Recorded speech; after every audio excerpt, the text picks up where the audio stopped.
Vous sentez cette odeur? C'est l'odeur des grands rendez-vous, les grandes soirées européennes. Elles sont de retour et on va l'évoquer aujourd'hui avec le cas de l'Olympique de Marseille qui affronte au Bernabéu le Real Madrid. Bienvenue sur la chaîne Podcast FC les amis, j'espère que vous allez tous très bien. J'étais en vacances, vous m'avez vraiment manqué. Je suis super content de vous reparler, je suis désolé car je suis un petit peu malade et j'espère que ça ne s'entendra pas dans cette vidéo, mais aujourd'hui on va évoquer ce match entre le Real Madrid et l'Olympique de Marseille et les attentes qu'on pourrait avoir autour de l'OM. La première chose que j'ai envie de vous évoquer les amis, c'est un peu une attente par rapport aux résultats, mais surtout au contenu qui pourrait être un petit peu généré par l'Olympique de Marseille. Évidemment, match à Bernabéu contre le Real Madrid, en étant l'Olympique de Marseille, j'ai beaucoup de respect et d'estime pour l'OM, malgré le fait que je sois un supporter parisien, mais pour autant, je ne m'attends pas à une victoire, ni même à un match nul de l'OM, et pour être tout à fait franc, je m'attends à ce que l'OM perde peut-être même 3 voire 4-0. Maintenant, cette défaite au Bernabéu serait quand même, à mon avis, sur le papier, assez logique. Ce que j'attends me semble honnêtement totalement mesuré et franchement pas insensé. Mais en fait, le truc, c'est que oui, j'attends une défaite de l'Olympique de Marseille, mais c'est aussi par rapport à ce que j'ai pu voir depuis le début de saison, et en fait mes attentes ne sont pas portées sur le résultat, mais sur la manière dont l'OM va pouvoir aborder ce match. Si l'OM s'incline, d'accord, mais je pense qu'il faut perdre de manière relativement belle, avec un peu de solidité, et surtout en étant convaincant. Et je sais que c'est un peu paradoxal de le dire, mais oui, je suis convaincu que l'OM, si défaite y avait, pourrait être amené à convaincre les gens, malgré le fait qu'à la fin, il y ait 0 point au bout du compte. Pour être tout à fait honnête avec vous, j'ai vu tous les matchs de l'Olympique de Marseille cette saison, j'ai pris quand même assez de plaisir pour pouvoir les regarder et tout ça, mais pour autant, je trouve que l'OM, aujourd'hui, est une équipe qui, peut-être déjà se met un peu trop de pression. Tu sais que t'es assuré de finir peut-être en Ligue des Champions, et du coup, t'as une véritable pression du résultat. Tu sais que ton mercato a été qualitatif, tu es attendu. T'as pas été forcément le plus tranquille par rapport à la sphère médiatique, avec l'affaire Rabiot et tout ça. Et en fait, on le sait, l'OM est un club extrêmement passionné, extrêmement vivant, et forcément, il y a beaucoup de pression, il y a systématiquement énormément d'enjeux du côté de l'OM, et sur le début de saison, je vais être tout à fait honnête, le bilan comptable est honnêtement très satisfaisant, pas de problème. Maintenant, j'ai vu le contenu des matchs.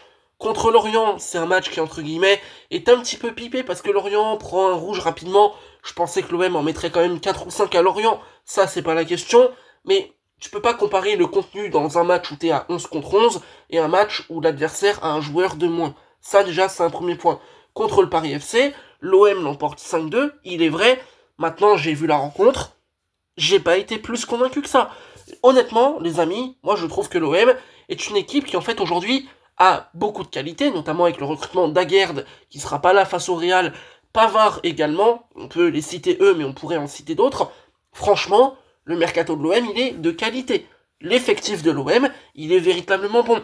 Quand t'as Medina, quand t'as Balerdi, quand t'as Aguerd, quand t'as Pavard, c'est des joueurs déjà défensivement qui sont d'une grande qualité. Quand t'as des Greenwood, quand t'as des Ahmed Traoré Junior, offensivement, là pareil, t'as de la qualité. Aubameyang, Gouiri, je pourrais en citer d'autres.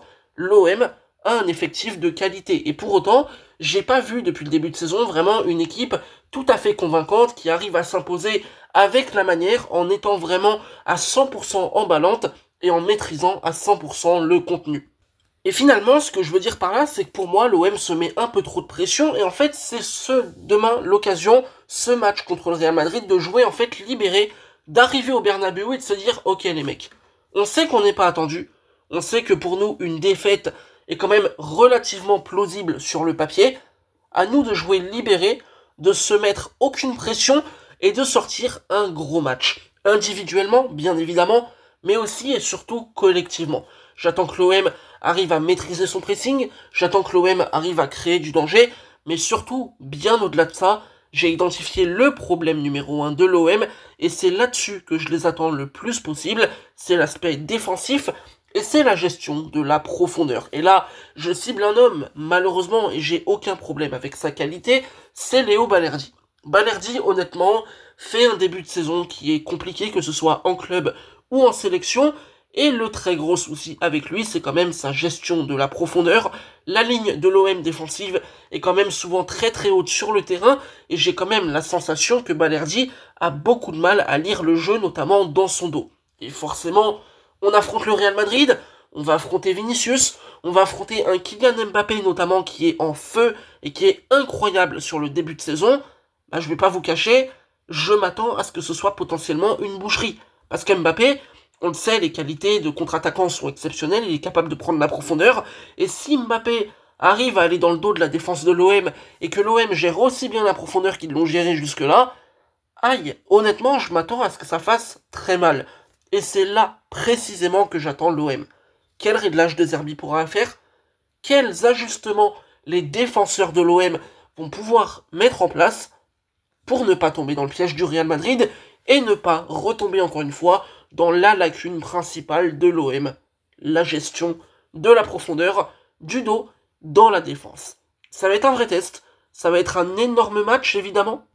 L'OM a des cadres quand même qui peuvent assurer ce genre de grands rendez-vous. Je pense à Højbjerg, Kondogbia, Aubameyang, etc. On a quand même des joueurs aujourd'hui à l'OM expérimentés. Et en fait, ce que j'attends de ce match pour l'OM, c'est pas compliqué. C'est une attente qui est toute simple, limite bête et méchante.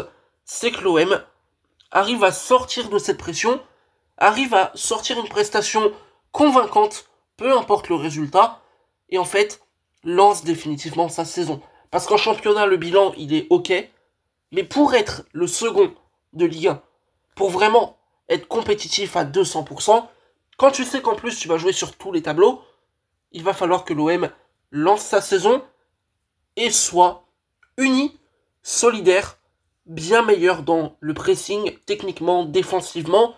Bref, être une équipe, j'ai envie de dire une vraie équipe, qui pour l'instant est encore en rodage, ce qui est normal, vu le nombre de recrues notamment. Et en fait, je me dis que l'OM est capable, tout à fait en mesure de faire contre le Real un gros match. Parce que oui, c'est Bernabéu, bien sûr, ça fait peur. Oui, c'est le Real. Oui, c'est la Ligue des Champions. Mais d'un côté, on va pas se mentir, c'est l'OM. C'est un club qui compte. C'est un club qui est important dans le champ européen. C'est un club qui est important sur la sphère française. Et quand je vois l'effectif, quand je vois De Zerbi, quand je vois les cadres, quand je vois même éventuellement des petits jeunes qui pourraient avoir la dalle, je me dis que l'OM a quand même beaucoup de qualités, de vrais soldats, et des éléments qui à Bernabéu pourraient poser des problèmes au Real. Maintenant justement, on va évoquer un peu le Real Madrid, les amis. Le Real fait quand même un début de saison avec des satisfactions. J'ai évoqué notamment Kylian Mbappé. Je pense qu'on pourrait peut-être mettre Arda Güler. On verra si demain il joue ou pas, j'ai pas suivi. Mais honnêtement, le Real Madrid, je dis pas que c'est prenable. Je dis pas que l'OM peut faire un coup absolument contre le Real et tout. C'est, entre guillemets, faisable, dans la mesure où Lille l'a fait, donc pourquoi pas? Mais c'était à la maison, c'est vrai, et aucune équipe française ne s'est imposée à Bernabéu jusque-là, donc c'est compliqué, mais honnêtement, je pense que défensivement, le Real Madrid est un peu friable, la gestion de la profondeur, on l'a évoqué pour l'OM, c'est aussi vrai pour le Real Madrid, je pense qu'il y a un peu de tergiversation, et honnêtement, au milieu de terrain, ça va être compliqué, ça va être une vraie bataille, mais l'OM a des éléments qui peuvent faire des choses très correctes. Et en attaque, l'OM est en mesure d'apporter du danger, de faire mal au Real Madrid. Pourquoi pas aller marquer? Ce serait un vrai luxe, ce serait une vraie chance. Mais franchement, si je devais un peu donner mon attente finale pour l'Olympique de Marseille, je m'attends certes à 0 point. Je m'attends, oui c'est vrai, à une défaite avec notamment 3 buts d'écart comme je l'ai évoqué. Mais finalement, le résultat, comme la défaite d'Auxerre contre Monaco, ça peut parfois être dans le football quelque chose de secondaire. Déjà parce qu'il y a beaucoup de matchs en phase de ligue pour aller chercher des points. Ensuite, parce que l'OM n'est pas forcément attendu et que finalement, t'es un peu un outsider. Et enfin, le jeu, le caractère, le contenu de la rencontre peut définitivement libérer un groupe, le souder et lancer la saison pour aller faire de très grandes choses. Alors voilà les amis, c'était ce que je pensais de ce choc entre le Real et l'Olympique de Marseille. Je vais pas vous mentir que je suis très heureux et très pressé du retour de la Ligue des Champions. Ça fait toujours plaisir. Voilà, c'est toujours des matchs très très très spéciaux. On verra bien. On verra bien ce que l'OM peut faire. Mais honnêtement, hâte d'être demain, hâte du coup d'envoi. Et en vrai, on va supporter quand même un peu les clubs français. Même si je suis parisien, donc je devrais pas le dire, mais bon. On a gagné la Ligue des Champions à Paris, je suis un homme de paix, donc y a pas de souci. C'était Podcast FC les amis, n'oubliez pas de liker et de vous abonner à la chaîne, ça me soutient énormément. Pour mon retour, ça me ferait vraiment kiffer. On se retrouvera forcément, je pense, demain pour évoquer le match du Paris Saint-Germain. Abonnez-vous, likez, je le redis et je le répète, c'est super important. On se retrouve très bientôt et je vous souhaite un excellent match. Salut.